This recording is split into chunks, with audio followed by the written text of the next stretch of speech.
राधे कृष्णा। कार्तिक माहत्म्य में 28वां अध्याय। धर्मदत्त ने पूछा, हे देवगण, जय और विजय ने अपने धर्म पूर्व जन्म में ऐसा कौन सा पुण्य किया था जिससे भगवान विष्णु का रूप धारण करके वह उनके द्वारपाल हुए।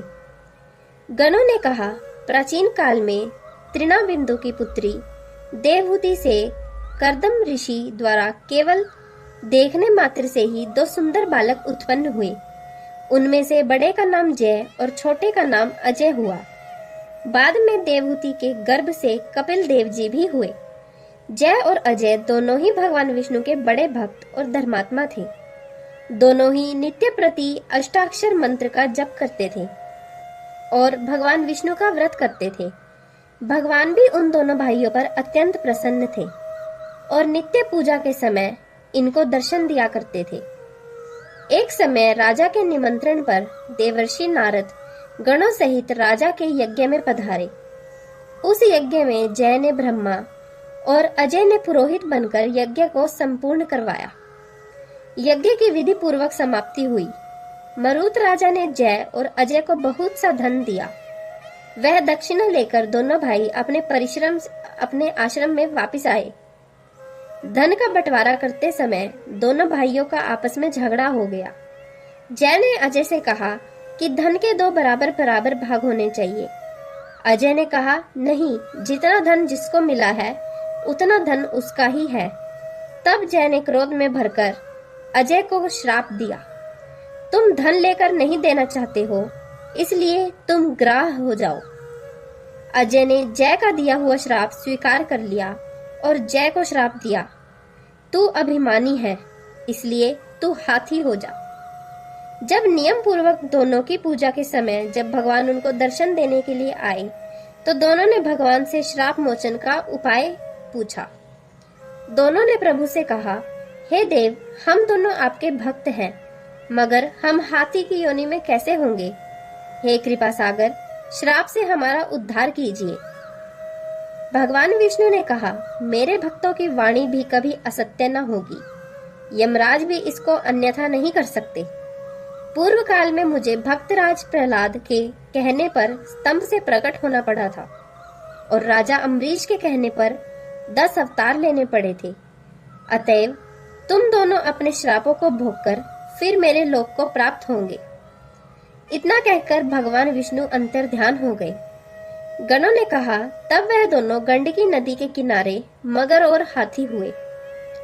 जाति स्मरण रहने के कारण इस योनि में भी भगवान विष्णु का व्रत नियम पूर्वक किया करते थे। एक दिन कार्तिक की पूर्णमासी को वह हाथी स्नान के लिए गंडकी नदी में गया। तब पिछले जन्म का श्राप स्मरण करके मगर ने हाथी पकड़ लिया। मगर के पकड़े हुए हाथी ने भी भगवान विष्णु का स्मरण किया। फिर क्या था, तुरंत ही शंख चक्र गदा पद्मधारी भगवान ने अपने सुदर्शन चक्र द्वारा उन दोनों मगर और हाथी का उद्धार किया और उन दोनों को अपने जैसे रूप देकर भगवान उन्हें वैकुंठ में ले गए। उसी दिन से उस स्थान का नाम हरि क्षेत्र प्रसिद्ध है।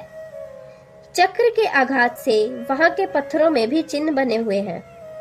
वह दोनों भी जय और अजय के नाम से आज तक संसार में प्रसिद्ध हैं।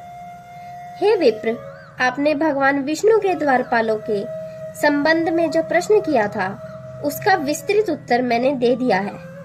इसलिए हे द्विज, तुम भी ईर्ष्या और द्वेष को त्याग कर नित्य भगवान विष्णु का व्रत करो। जगत के प्रत्येक जीव को समदृष्टि से देखो। तुला, मकर और मेष की संक्रांति में नित्य प्रातः स्नान किया करो। एकादशी व्रत किया करो। तुलसी वन की रक्षा किया करो। गो ब्राह्मण वैष्णवों की सेवा के लिए हर समय तैयार रहा करो। व्रत करने वाले को मसूर, कांची, बैंगन के साग का कदापि प्रयोग नहीं करना चाहिए। हे धर्मदत्त, ऐसा करने पर तुम शरीर त्यागने के पश्चात हम लोगों के समान गति पाओगे। भगवान विष्णु को प्रसन्न करने वाले इस व्रत के समान फल देने वाला तीर्थ, दान और यज्ञ दूसरा और कोई भी नहीं है।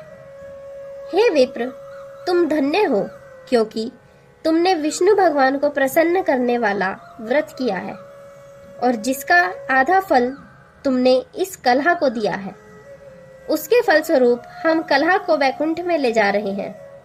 नारद जी ने पृथु से कहा, हे राजन, इस प्रकार धर्मदत्त को विष्णु भक्ति का उपदेश देकर कलह को साथ लेकर विष्णु के पार्षद वैकुंठ को चले गए। धर्मदत्त भी उनके आदेशानुसार भगवान विष्णु के व्रत में तल्लीन हो गया और फिर जब उसका देहांत हुआ तो अपनी दोनों स्त्रियों के साथ विष्णु लोक को गया।